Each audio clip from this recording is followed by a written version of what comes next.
both Semites from Canaan and Syria working alongside prisoners of war from Nubia, black Africans. And there they are making bricks, overseen by Egyptian taskmasters with sticks. And so it's very clear that this was the treatment of prisoners of war. And we see these foreigners making bricks in southern Egypt for a building project at Karnak Temple. And I'm sure that picture could be replicated in other parts of Egypt, especially in the north. Secondly, we also have, from the same time period, the 15th century, the 18th dynasty, we also have pictures of agricultural work, especially work in the vineyards, picking grapes, stomping on grapes to make juice and wine. Here again, we find these same prisoners of war engaged in agriculture. Exodus 1:14 actually says they worked in brick and mortar and agriculture. So interestingly, the very two areas the Bible says the Israelites were forced to work in, agriculture and construction work, is the very two places we see this sort of work going on in private tombs in Egypt in the 15th century BC. Now, were all these prisoners of war, could these have been people such as the Bible states that were actually there that became suspicious and then were forced into labor? In the case of the tomb of Rechmireh, tomb 100 in the Theban necropolis, it actually tells us they were hawked, they were plundered, they were prisoners brought back from the king's campaigns. So, and these happen to be in the south in Luxor. The problem is we don't have corresponding tombs for what was going on in the Delta, where the Hebrews were. So we lack that kind of evidence. Also during the 15th century BC, we have the beginnings of the deportations of prisoners of war from the wars of the pharaohs Thutmose I, Thutmose III, Amenhotep II. These are bringing prisoners of war both from Syria and Canaan as well as from Nubia to the south. All these prisoners of war are flooding into Egypt and are being pressed into hard labor for the state. So we have both the old Semitic population, second, third generation of whom are still around in the 15th, 14th, 13th century, and then you have the new population of Semites who were brought in as POWs from the campaigns of the Egyptian pharaohs. So there was a significant network of foreign people living in Egypt during the New Kingdom. While this is good evidence for the presence of Semitic slaves doing the right types of work, prisoners of war do not match the Bible's account of the early Israelites.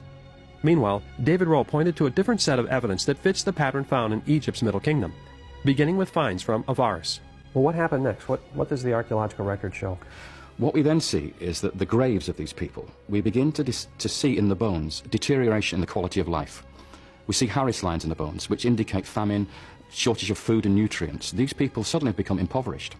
Not only that, but we start to see larger houses, which seem to be Egyptian in design, and then smaller houses attached to them, which seem to be servants' houses. And this is what we see for the very first time. And we even find papyri with lists of slaves with Semitic names on them at this period as well. Tell me more about the bones. If we look at the cemetery population, that's the dead, if you like, and that's the evidence we have of the living, is the dead. And we look at their graves, we find something very interesting happens. At the beginning, these people seem to prosper. The quality of their lives is very good. But all of a sudden, at some point in the story, we see a degeneration. We see a degeneration in the burials and the actual graves themselves. The investigation of the anthropological data has shown us that we are dealing with people who lived probably to about 32 to 34 years of age and then died. That's the typical life expectancy of the time. So we're not talking about people who prospered and went on to live into their 50s and 60s, as you might expect.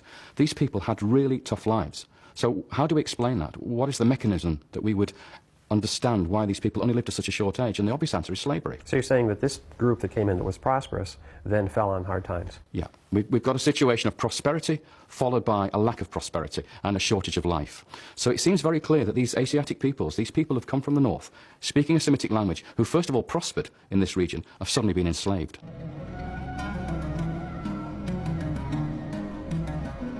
Is there any physical evidence that there was slavery of Hebrew-type people in Egypt? There's one particular document which is quite amazing. It's called the Brooklyn Papyrus. And this actually is a list of domestic servants from one estate. We have maybe up to 100 people listed as slaves in Egypt.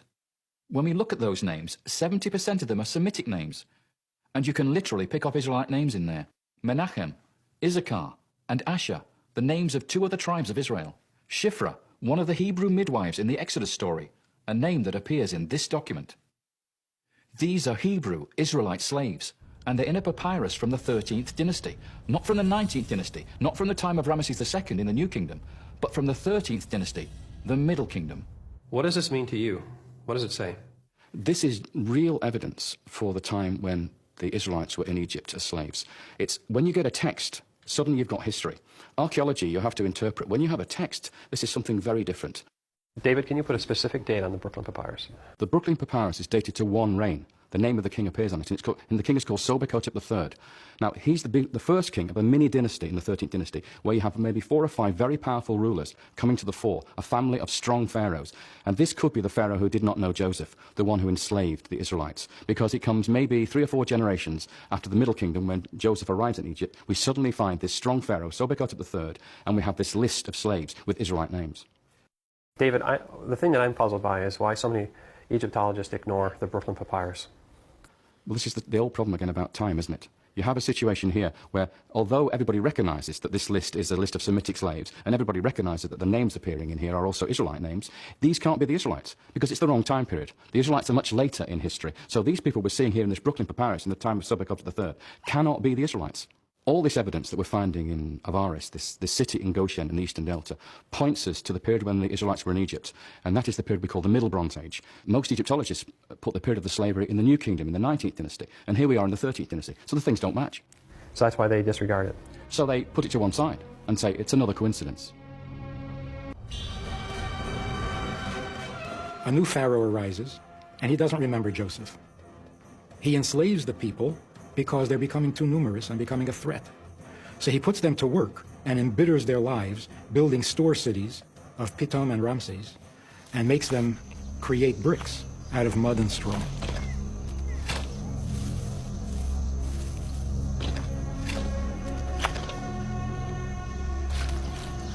It was intriguing to see this type of construction in different parts of Egypt. Were any of these bricks molded by the hands of Israelite slaves? However, Mansour was quick to remind me that these types of mud bricks are present throughout Egypt's history and don't prove any connection to the Israelites. In his search for evidence that fits the idea of Israelite slavery, Professor James Hoffmeyer focuses on the first half of the New Kingdom because he favors a Ramesses Exodus date. There he finds a very interesting set of evidence. It states in the biblical story that the Hebrews were supposed to make bricks from mud and straw. Is there any evidence of that? We have 2 lines of evidence that this practice referred to in Exodus chapter 1 and Exodus chapter 5 really was the sort of thing going on. We have the depiction in the tomb of Rechmireh. He was a vizier or prime minister under Thutmose III in the 15th century. And there we can see POWs